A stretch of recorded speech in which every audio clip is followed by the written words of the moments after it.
Assalamualaikum warahmatullahi wabarakatuh. Halo anak-anak, apa kabar hari ini? Semoga kalian tetap sehat ya, dan tetap semangat belajar dari rumah. Hari ini Ibu akan bahas pelajaran bahasa Indonesia tentang fabel.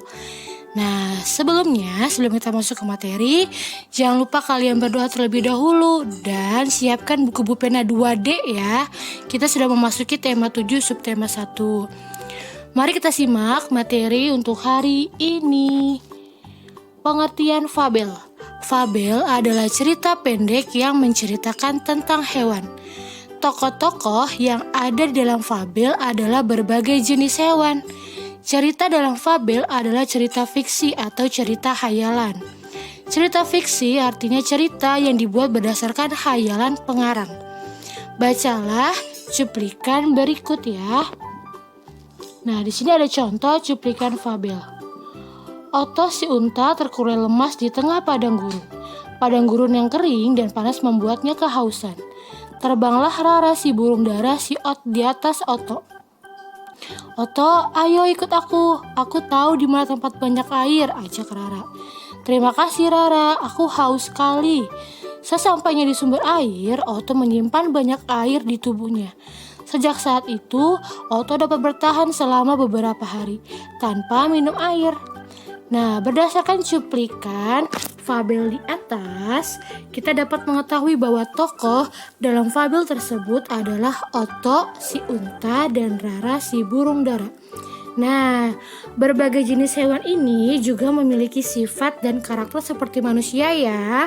Kalian ingat, memiliki karakter dan sifat seperti manusia.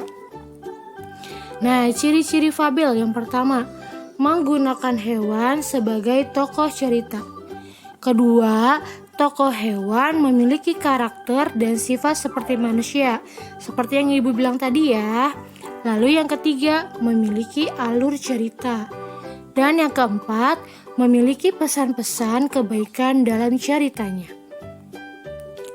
Nah, selanjutnya peristiwa penting dalam fabel. Peristiwa penting dalam fabel yaitu peristiwa atau kejadian-kejadian yang dialami tokoh secara berurutan. Unsur intrinsik fabel. Unsur intrinsik fabel adalah unsur yang membangun karya sastra. Unsur intrinsik fabel adalah yang pertama, nama tokoh atau jenis hewan yang terdapat dalam fabel. Yang kedua, sifat setiap tokoh. Ketiga, peristiwa penting yang terjadi dalam fabel. Dan yang keempat, pesan atau nasihat yang ingin disampaikan oleh fabel kepada si pembaca. Setelah kalian mengetahui unsur intrinsik fabel, kalian dapat menentukan isi fabelnya. Lalu setelah itu kamu juga dapat menceritakan kembali isi fabel tersebut dengan bahasamu sendiri dan dengan baik. Nah, selanjutnya isi fabel. Untuk mengetahui isi fabel, kita harus mengetahui tokoh yang ada dalam fabel tersebut dan peristiwa apa yang terjadi. Oleh karena itu, lakukanlah hal-hal berikut ini. Pertama, bacalah fabel secara sungguh-sungguh. Kedua, catat nama tokoh yang ada di dalam fabel. Dan yang ketiga, catat sifat tokoh dalam fabel. Keempat, perhatikan peristiwa yang terjadi atau yang dialami oleh si tokoh. Dan yang kelima, tuliskan peristiwa tersebut menggunakan bahasa kalian sendiri. Ya, selanjutnya tugas bahasa Indonesia yang harus kalian kerjakan adalah halaman 17 nomor 1 sampai dengan 5 dan halaman 25 muatan bahasa Indonesia. Dikumpulkan hari ini ya.